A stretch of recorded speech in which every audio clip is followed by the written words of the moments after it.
It's great to have back on the program today Rick Doblin, who's the founder and executive director of MAPS, the Multidisciplinary Association for Psychedelic Studies, which researches developing legal contexts for the careful and beneficial uses of psychedelics and marijuana. Rick, it's great to have you back on today.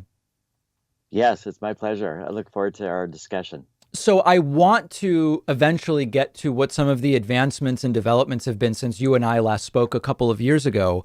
But first, you mentioned that you were recently in Texas with a bunch of Republicans, including Dan Crenshaw, who is not known typically as the progressive beacon of hope to the left. But there seemed to be some sort of camaraderie on the issue of using psychedelics for veterans and in other contexts. Yeah, well, Representative Crenshaw is a former Navy SEAL. Right. And he's heard now from quite a number of Navy SEALs who have PTSD, traumatic brain injury, and the treatments that they've been getting from the VA haven't been helping them. And so there's a group called VETS by Amber and Marcus Capone that brings particularly Navy SEALs down to Mexico for ibogaine, which is a psychedelic drug from Western Africa, and also 5-MeO-DMT, which is a drug from the Sonoran toad. It's the most powerful of all the psychedelics. And these Navy SEALs have been finding a lot of relief, and other veterans as well. And so they've been sharing the news with Dan Crenshaw. And also he's been hearing with some of the veterans and others in our studies with MDMA for PTSD. And so now he has become a major advocate, and he's working of all bipartisan way with Tim Ryan, who's a congressman from Ohio. Friend of the show, very good guy, yeah. He's fantastic. So that the two of them, though, are working together. We're getting ready to launch a bill to give $25 million to the Department of Defense for psychedelic research for PTSD, and then another bill to give $25 million to the VA. And so what we're finding is that the healing of veterans and others with trauma is bipartisan. And one of the things that was so interesting at the discussion with Dan Crenshaw is here I am surrounded by Texas Republicans. And I talked about how MAPS is a nonprofit. We've raised over $115 million in donations to do this research over our 35 years. And I started out by saying that we've got this bipartisan support. And I talked about Rebecca Mercer, who was the family big supporters of Trump and Bannon owned Cambridge Analytica, Yep. which we know about scraping all the data from Facebook. So I said we have support from Rebecca Mercer, from Elizabeth Koch, whose father is Charles Koch, and we have support from the Rockefeller family, the Buffett family, the Pritzkers, and I said, and it goes all the way to George Soros, who also supports us.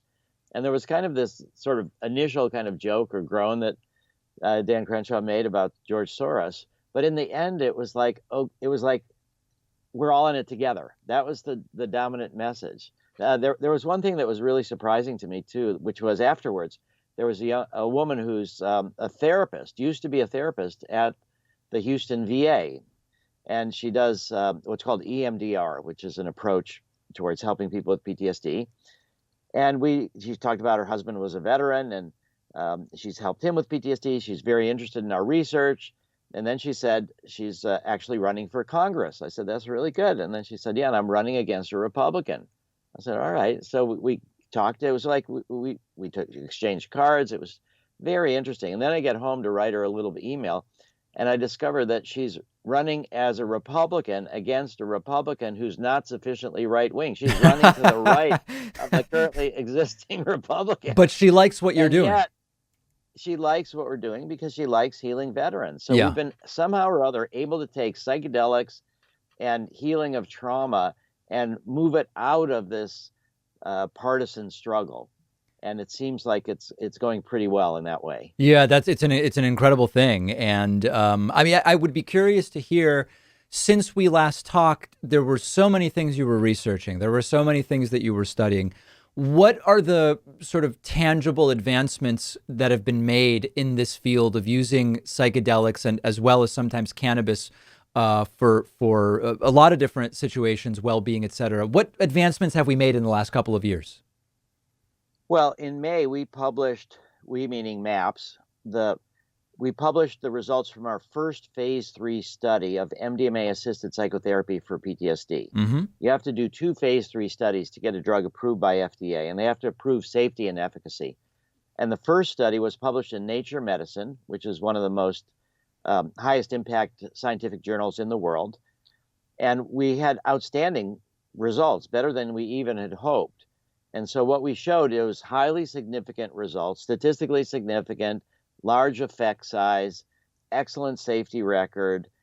The most amazing part is we work with the hardest cases, meaning severe PTSD, chronic PTSD.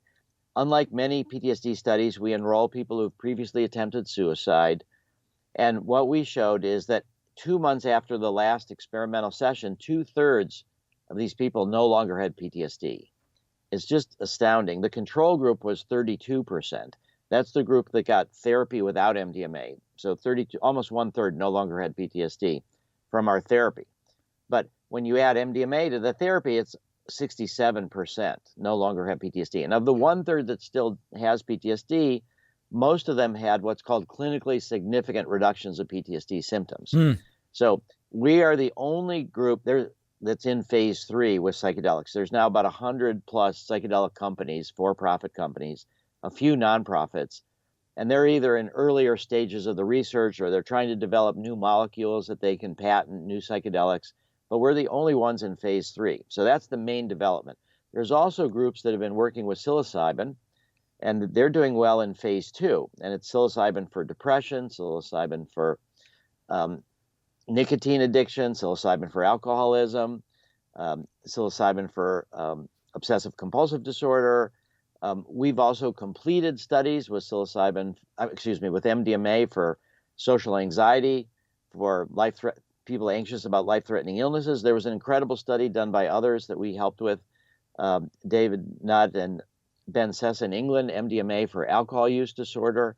What it turns out is that trauma is what drives a lot of drug addiction. If you help people deal with the traumas of life, then they don't need to run away in drugs. And so we were able to show good results in that. There's also starting to be interesting, promising findings with traumatic brain injury, that certain psychedelics can be helpful with that. There's just a whole range of studies that are now being started with psychedelics that are really showing enormous progress. And one of the main things that we know is that psychedelics promote what's called neuroplasticity. And what that means is that our brains are not fixed. They evolve as we grow. We know that when we remember things, there's something changed in our brain. But more importantly, psychedelics can promote new neural connections in different kind of pathways. So for PTSD, there's been neuroscientists at Johns Hopkins, Doblin, who did work with MDMA, giving them to octopuses and giving MDMA to mice. For the octopuses, they're very solitary creatures, and they stay away from other octopuses unless it's mating season, which is the end of their life. But you give them MDMA, and now they want to hang out with other octopuses. And so these kind of pre-verbal, deep in our evolutionary history, MDMA has this profound impact. But in mice, when you give MDMA to mice, it promotes oxytocin release, which is the hormone of love. They call it the cuddle hormone, the love, nursing mothers, and it promotes new neural connections, new growth of neurons in new pathways. Do you sort of reinforce what happens in these studies? With the studies with people, is there like a placebo group where do people know whether they're getting the MDMA or not? Because that seems like it would be a relevant question in terms of measuring the impact, right? Yeah, that's a great question.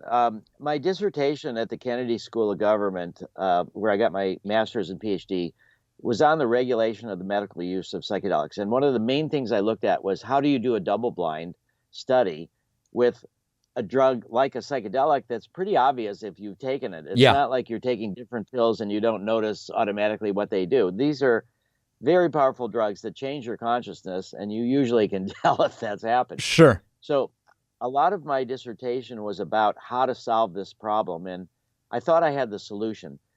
The solution, I thought, was going to be therapy with low-dose MDMA versus therapy with full-dose MDMA.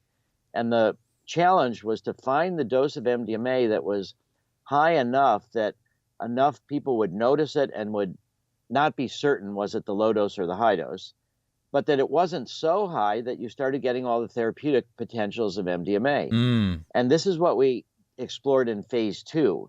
So MAPS I started in 1986. We started our first phase 1 safety study in 1992. And in 1999 and 2000, we started the phase 2 studies, and that took us till 2016. But what we discovered, and this is, I guess you could say, the beauty and humility of scientific research, is that you discover stuff that you didn't realize was actually going on, or you discover that you were wrong. So what I discovered through these studies, and we tested inactive placebo with therapy, 25 milligrams, 30 milligrams, 40 milligrams, 50 milligrams, 75 milligrams, 100, 125, and 150. And what we showed is that the therapeutic dose was lower than we thought. 75 milligrams was very effective, but that the lower doses, they did cause a certain amount of inaccurate guesses. But what they did is they had an anti-therapeutic effect, meaning that everybody still got better who got these lower therapy plus lower doses. But when we looked at the data, the people that had therapy without MDMA did better than the people that had therapy with low dose MDMA. Huh. And the best way to describe it, it's like if you're in an airplane and you're about to take off, sometimes there's turbulence at the beginning, and then you get above the clouds and then it's smooth sailing. So the low doses of MDMA were like this turbulence. People were focused on their trauma. They were activated a little bit, but the fear reduction properties of MDMA weren't fully activated. So Right. It made people uncomfortable. So when we went to the FDA to design phase 3, I opened it up by saying that there's a funny quote by a former president of Harvard. And what he said was, never forget, there's always a Harvard man on the wrong side of every issue. And so I said, in this case, it's me. My dissertation, which fortunately I managed to get, my theory was wrong, and that there is no solution to the double-blind problem. And so we said to the FDA, we can give you the blinding, but you're going to make it easier for us to find a difference between the two groups. And the real question is, if you can do this work with therapy without adding a drug, why add the drug? So rather than adding a drug that gives a little bit of blinding, it's more important that we test the therapy by itself where it's the most effective. And so the FDA brought in what we like to joke as the old wise man of the FDA. His name is Bob Temple, and he's been there since 1972. And he was the Office of Science Policy, and he came and he said, he agreed, there is no solution to the double-blind problem. And he said that there are other ways to try to reduce experimenter bias. The double-blind is really to make it so that you don't get biased results, that you don't find what you want to find. Right. And so what they first off said is what's called random assignment. That means everybody is similarly motivated, and then they get randomized either to the control group or the experimental group. The other thing they said is that the independent raters who evaluate the outcomes, that you can't have the therapist say, oh, did this person get better or not, or even the person themselves to do it, that you need independent raters. And this is done through an hour-long interview with the patient about all of their symptoms. And so we have these independent raters in a very robust system. We have over 20 of them trained by the Boston Veterans Administration, where they developed the measure. They do it by random assignment, meaning it's all telemedicine. So they don't know the patient where they are in the treatment process. They don't know if they've got MDMA or the placebo. So based on that, the FDA said that they would agree with us that we would do therapy without MDMA versus therapy with MDMA. Even still, there's about 10% of the people that are confused about what they got, which is pretty astonishing. But sometimes people resist the emotional effects of MDMA because they're so scared of what's going on. They have kind of a muted effect. So there's a little bit of confusion. But we also negotiated with the European Medicines Agency. We're trying to negotiate all over the world to globalize MDMA therapy. And so the European Medicines Agency went through the same analysis, and they also agreed with the FDA that it's therapy without MDMA versus therapy with MDMA and therapy with inactive placebo. And we're also doing research in Israel and Canada. We've done some in Brazil. We're just moving forward into Australia. So I think the frustrating part in a way is that there is no good solution to the double-blind problem. But the FDA realizes that even though the methodology doesn't work, people are still suffering. You still have to do the research, and you still have to design the studies as best you can. Right. So the breakthrough that we had was our first phase 3 study being tremendously successful. And so we are now doing the second phase 3 study. We do have a site here in Boston. And many of your listeners may have heard of a book called The Body Keeps the Score. Mm-hmm. And it's by a fellow, Bessel van der Kolk, who's a psychiatrist here in Boston. Amazingly, by the way, he published the book 6 years ago about trauma. And 2 weeks ago, it was the #1 best-selling book on the New York Times bestseller list of print and ebook combinations. So there's an enormous cultural interest now in trauma. And Bessel is the principal investigator of our Boston site.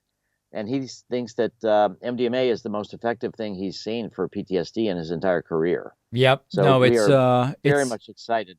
It's incredible, the advancements that are being made, and yeah, The Body Keeps the Score. Really a great book for anybody to read, regardless of one's situation. An important book.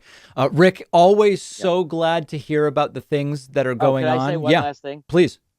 Okay, just that we think that the second phase 3 study we will have completed in October of 2022. Okay. And we think by the end of 2023, we expect to have FDA approval. And then we want to train 25,000 therapists and set up thousands of psychedelic clinics throughout the United States and thousands more throughout the world. Ambitious and fantastic. Rick Doblin from MAPS. Always so great speaking to you, Rick. Great. Thank you for having me, Dave.